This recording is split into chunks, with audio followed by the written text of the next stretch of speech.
আসসালামু আলাইকুম রহমতুল্লাহ। সম্মানিত কোয়েল পাখি খামারি ভাই বোন, এই শীতে একটু রাত করে আপনার কোয়েল পাখির ঘরে ঢুকুন।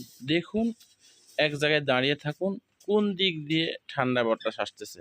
যদি আপনার শরীরে গরম লাগে তাহলে বুঝবেন আপনার পাখির ঘরের তাপমাত্রা ঠিক আছে। কিন্তু দেখতে পাচ্ছেন যে কোনো জায়গায় দাঁড়িয়ে কোনো সাইড থেকে ঠান্ডা বাতাস আপনার শরীরে লাগতেছে, তাহলে ওইখানে কোন জায়গায় ছিদ্র আছে বন্ধ করে দিন, আবার আরেক জায়গায় যান। এভাবে প্রত্যেকটা জায়গায় একটু করে যান, থামেন, এবং যদি কোনো বাইরের সাইড থেকে ঠান্ডা চলে আসে আপনার শরীরে বোঝাই দিবে যে এই ঘরে ঠান্ডা বাতাস আসতেছে।